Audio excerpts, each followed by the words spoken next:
Gravando. Olá pessoal, nosso vídeo de hoje é para a gente discutir os 10 principais pontos do projeto anticrime, projeto de lei encaminhado pelo ministro Sérgio Moro à Câmara dos Deputados. E aqui a gente vai ter por objetivo tirar alguns mitos que tem nesse projeto, aqueles que dizem que o projeto não presta, estão errados, aqueles que dizem que o projeto é uma belezura, também estão errados. Eu tô passada, chocada. Meu Deus. E o ideal é a gente discutir os principais pontos dizendo virtudes e defeitos do projeto a serem aperfeiçoados no debate. Então esse é o nosso objetivo, falar o que há por trás de cada um dos pontos. Tramitação.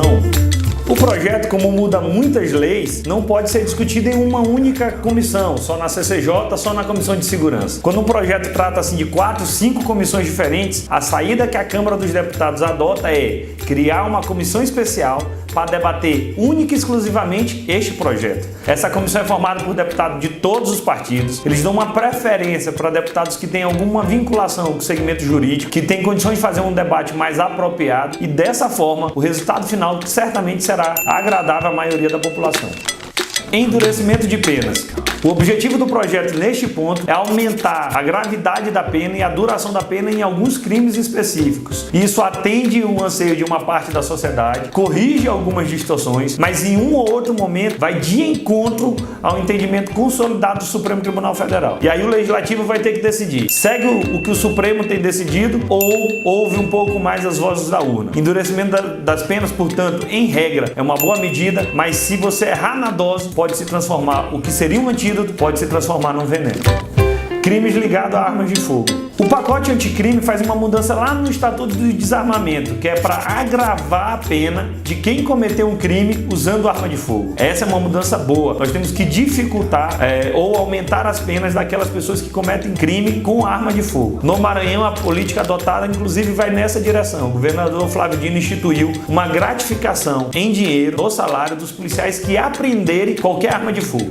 Valeu, governador! Em vez de você querer dar arma para todo mundo, o que nós temos que fazer é tirar a arma do bandido. E neste caso, o bandido que cometeu um crime com arma de fogo ainda vai ter mais um agravante. Essa é uma mudança positiva. Tomada de produtos do crime pelo Estado. Outra mudança positiva, endurece a reprimenda daqueles criminosos. Ou seja, se você praticou um crime, aquele seu instrumento do crime você irá perdê-lo para o Estado com mais velocidade, com mais facilidade. E isso facilita também a recuperação dos recursos. Você desviou um recurso público, você vai devolver com mais facilidade. Não precisa esperar o trânsito em julgado. Teve uma decisão de segundo grau, você já pode antecipar a tomada dos produtos dos crimes pelo Estado para se converter em um benefício a favor da maioria da população. Casado com esse item, tem também a possibilidade de se permitir o uso dos bens apreendidos pelos órgãos de segurança pública. Bem, se você vai lá e apreende uma arma, um fuzil, uma metralhadora da mão da bandidagem, o ideal é que isso se reverta a favor da sociedade. É verdade. E a partir de então, por exemplo, o órgão de segurança pública poderá usar esses bens apreendidos em função de atos criminosos. É mais uma mudança positiva do projeto. Uma mudança lá no Código de Processo Penal endurece a questão para evitar a prescrição. A prescrição é quando o Estado não pode mais apurar um determinado crime, não pode mais punir determinado acusado por um crime cometido. Passou-se muito tempo e não conseguiu se desvendar. E nesse caso, o que nós estamos fazendo, a proposta é evitar que essa prescrição aconteça com mais facilidade, para dar mais tempo para que o Estado possa definitivamente garantir a responsabilização de todos aqueles que cometerem atos criminosos. Plea bargain. Plea bargain. Até o nome é difícil.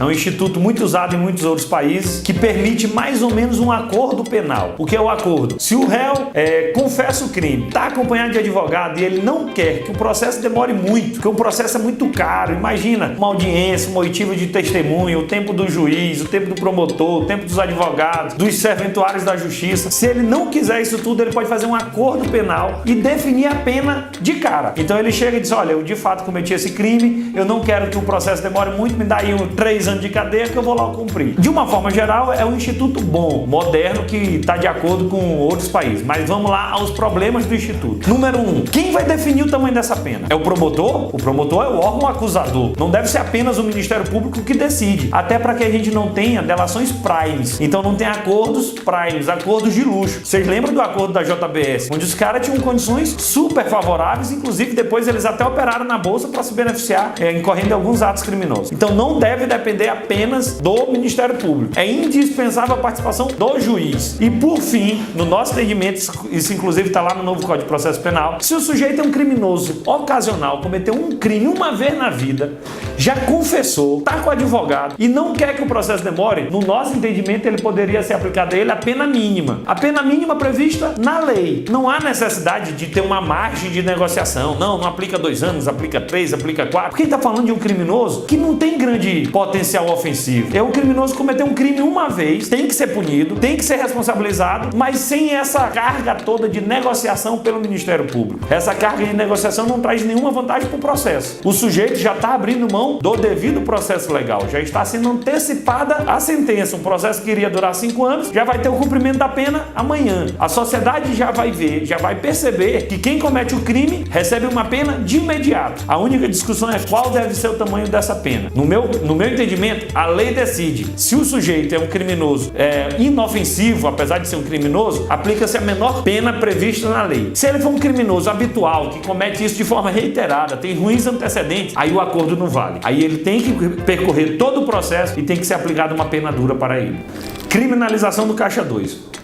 Por incrível que pareça, não existe hoje o crime de Caixa 2. Tem lá algo no Código Eleitoral, nas leis eleitorais, falando em falsidade documental. Mas não é a mesma coisa. Uma coisa é o sujeito receber um dinheiro para gastar na campanha de fonte ilícita. Outra coisa é um documento falso. Hoje é usado um crime diferente, que é de falsidade documental, para resolver esse problema. A proposta agora visa tipificar o crime de Caixa 2 para não contaminar o processo eleitoral. É mais uma mudança positiva. Eu já votei favorável a essa proposta lá quando nós votamos as 10 medidas de combate à corrupção na Câmara dos Deputados.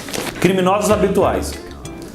A grosso modo tem 2 tipos de criminosos. O ocasional, que cometeu um crime de ocasião uma vez na vida, e o criminoso habitual, que tem uma ficha corrida extensa, que se mete em confusão direto. É um criminoso contumaz. O tratamento dos dois deve ser diferenciado e a proposta avança nesse aspecto. Ela dificulta a liberdade provisória, a soltura de quem é um reincidente reiterado, de quem comete crime habitualmente, constantemente. Ou seja, aquele sujeito que mata hoje e amanhã está solto, de forma reiterada, terá sua situação um pouco mais complicada a partir disso. Portanto, essa alteração de dificultar a liberdade provisória do criminoso, quanto mais habitual, é uma mudança positiva, apesar de que pode sofrer resistência lá no Supremo Tribunal Federal.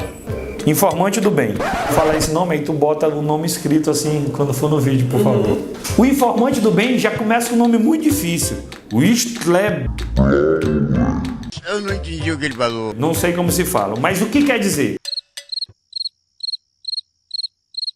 Informante do bem. O informante do bem vem para disciplinar aquelas pessoas que contribuem com uma investigação. Até aqui tudo bem, nós precisamos que toda a sociedade ajude a combater a criminalidade. Mas no último dispositivo traz uma previsão que eu tenho dúvida se é o melhor para a nossa sociedade nesse momento. É o seguinte: o informante do bem será remunerado, vai receber dinheiro por aquilo que ele denunciar. Qual é o risco disso? De nós criarmos uma onda de denuncismo absurdo, o que vai fazer com que hajam muitas denúncias infundadas, onde certamente teremos também condenações prévias, em especial por parte da imprensa, onde muitas honras serão maculadas, manchadas, e para recuperar isso depois vai ter muita dificuldade. Se você for remunerar o informante do bem, você também deveria remunerar, por exemplo, um auditor da Receita Federal, ou um advogado da União, que ajuda a recuperar muito recurso para o Estado, um delegado da Polícia Federal, ou tantos outros servidores públicos, que de fato conseguem combater a criminalidade e trazer muito retorno para a sociedade. Então,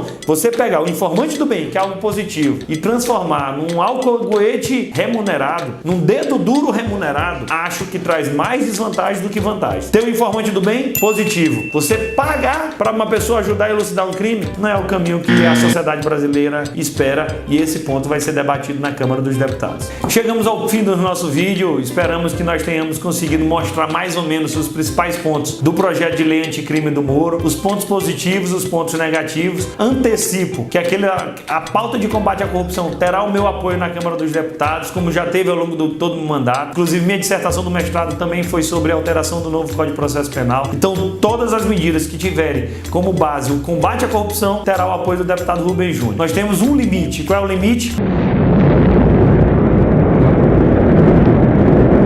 A Constituição Federal. Aquilo que contrariar a Constituição Federal não terá o nosso apoio. Então, esse é o nosso limite, esse é o nosso parâmetro. Esperamos que vocês tenham gostado do vídeo. Curte o vídeo, assina o canal e participe conosco. Valeu!